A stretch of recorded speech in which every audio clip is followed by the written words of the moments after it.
মুন্সিগঞ্জের শ্রীনগরে উপজেলা পরিষদের নির্বাচনে চেয়ারম্যান পদপ্রার্থী মাহবুব উল্লাহ কিসমত সংবাদ সম্মেলন করেছেন। বৃহস্পতিবার ১৬ মে দিবাগত রাত ১০টার দিকে কোলাপাড়া সমসপুর তার নিজস্ব বাড়িতে এই সংবাদ সম্মেলন করেন তিনি।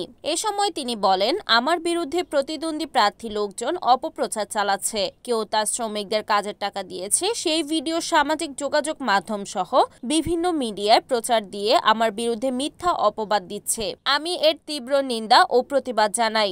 উপজেলা পরিষদ নির্বাচনে আমার জনসমর্থন বেশি থাকায় প্রতিদ্বন্দ্বী প্রার্থী মিথ্যা ও ভুল তথ্য দিয়ে অপপ্রচার করছে। আমি দোয়াত কলম মার্কা যেদিন পেলাম সেদিন থেকে প্রতিদ্বন্দ্বী প্রার্থী তার কর্মীদের দিয়ে হুমকি ধামকি, ভয়ভীতি, গালিগালাজ ও আমার কর্মীদের নির্বাচনী প্রচারে বাধা দিচ্ছে।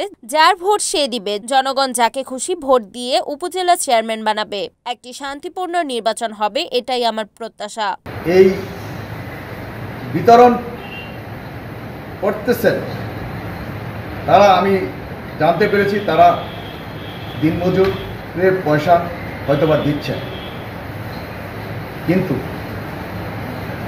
যিনি দিচ্ছেন তিনিও কিন্তু আমি শুনেছি যে এটা আমার মজুরির বিভিন্ন পয়সা আমি দিচ্ছি।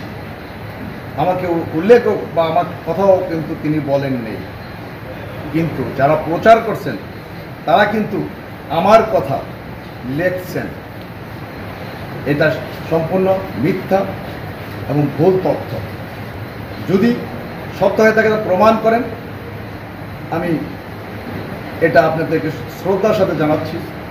তদন্ত করে প্রমাণ করে আপনারা এটা সঠিক তথ্য প্রকাশ করেন, তা না হলে আমি আপনাদেরকে তীব্র নিন্দা ও প্রতিবাদ করছি। এই ধরনের অপপ্রচার থেকে বিরত থাকুন। জনগণ ভালো থাকবে, সুস্থ থাকবো, সুন্দর নির্বাচন। আমার বসত বাড়িতে গেটের সামনে এসে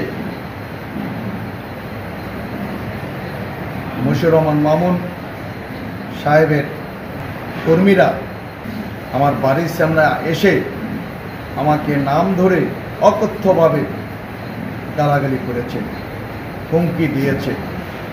আমি এটা তীব্রভাবে নিন্দা করছি। Report Farhad Hossain Johnny, NAN TV, Munshiganj.